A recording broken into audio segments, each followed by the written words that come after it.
Let me ask you about this whole global phenomenon of entrepreneurialism and what's going on, and what your publication, fits into that trend. Yeah, it's really fascinating. I mean, you couldn't call it a niche because it's almost everybody, right? I mean, everybody now talks about being an entrepreneur because you can apply the mindset of an entrepreneur to almost anything that you do. And so you don't have to start a company to be an entrepreneur, right? I mean, you can be thinking entrepreneurially within your company. You can have a side hustle. You can just be kind of exploding your footprint on social. Everything is entrepreneurism right now, which creates an amazing opportunity for us to talk to people in this really engaging way, in which what we're ultimately doing is trying to push them towards finding their passion and embracing it and figuring out how to make it work for them.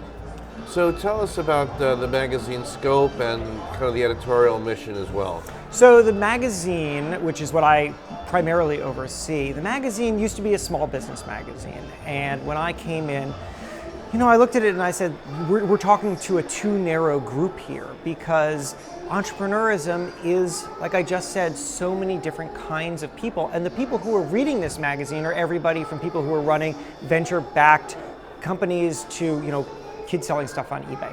And so how do you speak to all those people? And the way that we decided to shift the magazine was away from the nuts and bolts kind of small business stuff, which is what the magazine used to be, a lot of tax tips, and here's how to, do social media and that kind of stuff, and really more towards the emotional experience of entrepreneurism, so that we're talking about how people solve problems and how people dig deep and find motivation. And it's not, this isn't just kind of fluff. I mean, we're talking about real people solving real problems. The best thing that I can put into the magazine is an entrepreneur talking very candidly about how they faced a challenge and overcame it. This is another whole other area, but the whole digital aspect of the magazine, which is huge. Who does it serve, and how is it different from the print from the publication? print product? Yeah, so they are different.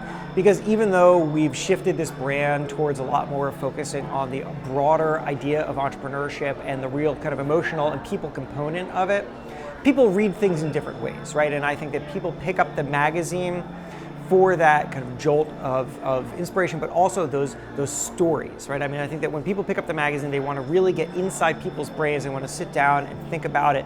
But digitally, people are gravitating towards a lot of how-to. A lot of advice, a lot of breaking down ideas, and so that people can really feel like they can wrap their head around the very big challenge that they're facing. So in the magazine, it's really all journalism. It's all storytelling, it's all journalism. Digitally, it's a mix of things. We have a large contributor network where entrepreneurs themselves are writing in and talking about their own experiences and giving their own pieces of advice. We're also doing reporting, we're doing videos. It's a wider scope. And what are your hopes for folks who are here at the New Front, so what their takeaway will be?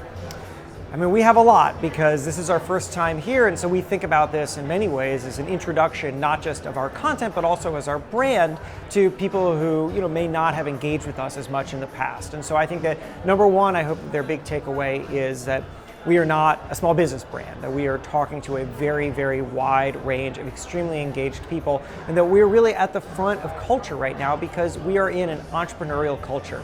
I mean, you have to think about it in terms of, the world is not a company town economy anymore. People don't just go and work at a large corporation and stay there their entire lives. They now build their own industries, they build their own jobs, they build their own worlds.